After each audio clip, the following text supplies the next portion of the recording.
Good evening, fourth year students. Here is a brief explanation of literary theory versus literary criticism.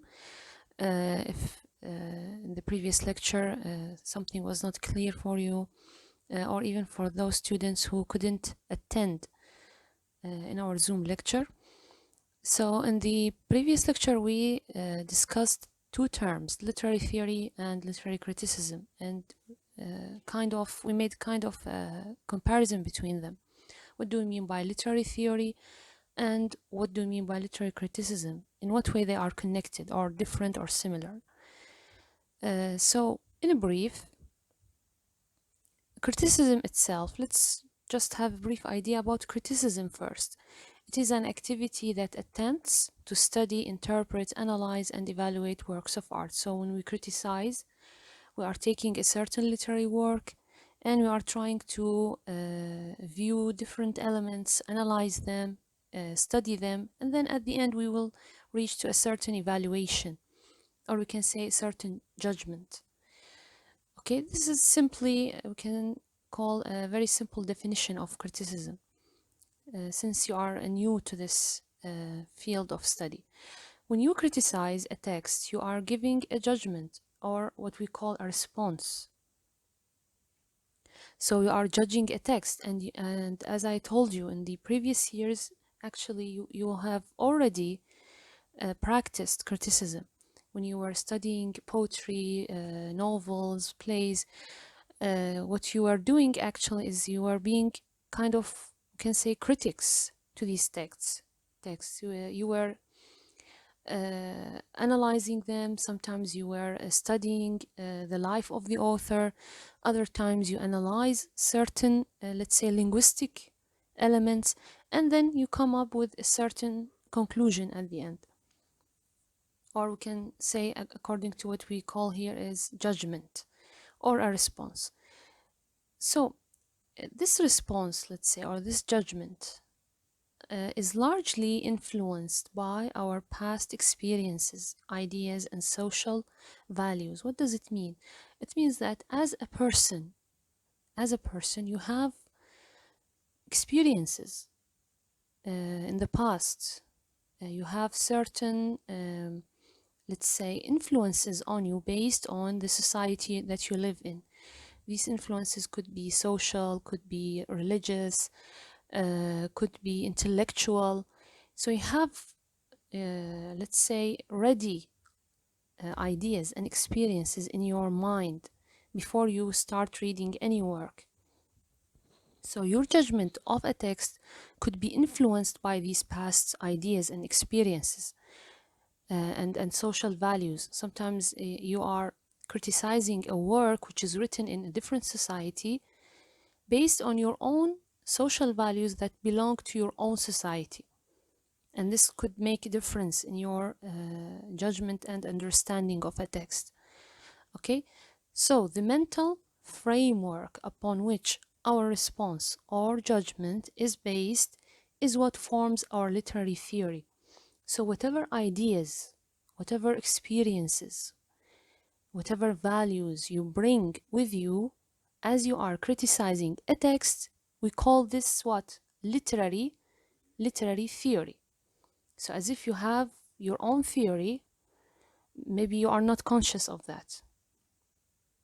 And most of the time when we give judgments of things, we are not necessarily aware that we have a certain theory in mind. But all these ideas and previously formed experiences in our minds, they can be considered as a theory that we bring with us as we are judging a text.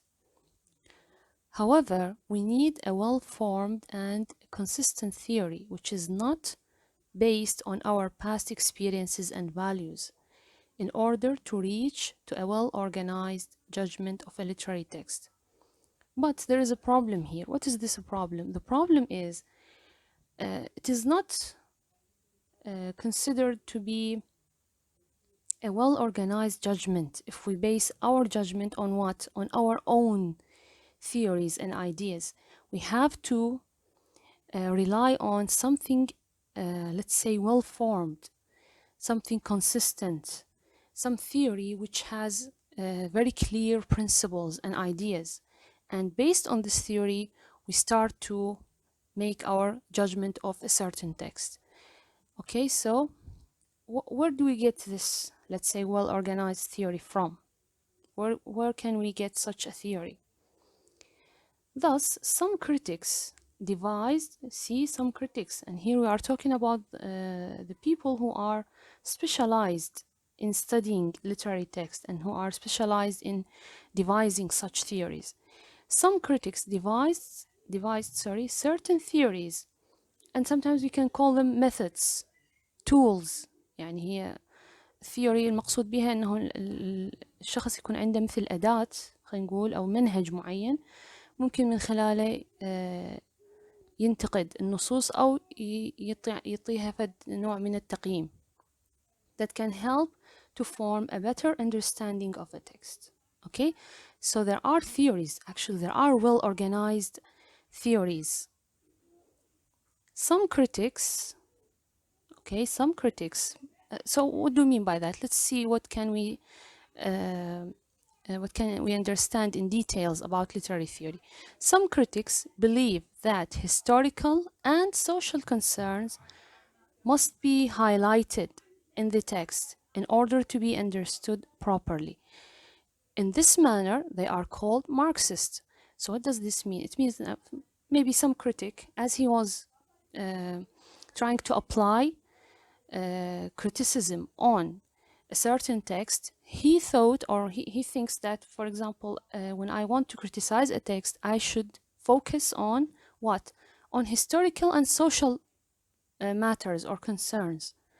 يعني أركز بس على الجوانب تاريخية واجتماعية من أجل أريد أنقد هذا النص.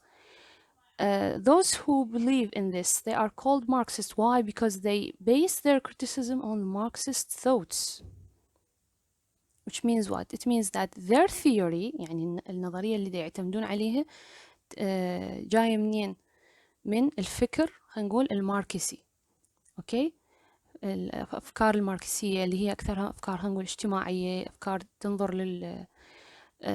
للمجتمع من ناحية خلينا نقول ناحية تاريخية واجتماعية أكثر يعني. You see, this is the basis for their criticism. So this is their theory. Other critics، يعني هذول بعض النقاد يكونون بهذا الطريقة. Other critics base their criticism, for example, on a thorough analysis of the psychology of the characters in a text. They follow the psychoanalytic theory in criticism. Other critics would say, no, it is not the history and the social subject matters that are important in judging a text. Others would say that we should focus on the psychology of the characters. We should analyze the characters psychologically. يعني ذولا متأثرين، خلينا نقول، بعلم النفس. يشوفون أنه النظرية اللي أنا المفروض تكون موجودة عندي، خلينا نقول، اللي على أساس أنتقد النص، تكون شنو؟ نظرية معتمدة على التحليل النفسي، psychoanalysis. You see, psychoanalysis theory. In other occasions, for example, a critic would apply a feminist literary theory.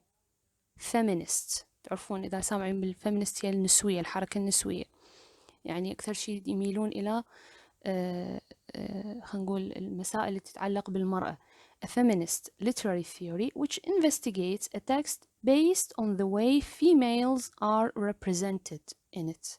So some other critics would say that we should take this text and we should study how females inside this text, females characters or females in general, are represented. This is the main concern. You see, so this is the point. يعني المقصود بالliterary theory أنه أنت قبل لا تيجي تنتقد النص يكون عندك فد نظرية معينة. هاي النظرية طبعا مبنية على أفكار معينة. طبعا هاي أمثلة هنا عندنا Marxism, psychoanalysis, feminism, romanticism. we have formalism. مثلا عندكم الformalism. they concentrate more on the form of the work of literature. They are not concerned with the psychology, nor with history or social concerns, nor with feminist. لا ذولا مركزين على شنو؟ على الشكل النص. يقول لك أنا من أجي أريد أنتقد النص شو أسوي؟ المفروض أحلل الشكل. Forms. They are just concerned with the form of the work of literature.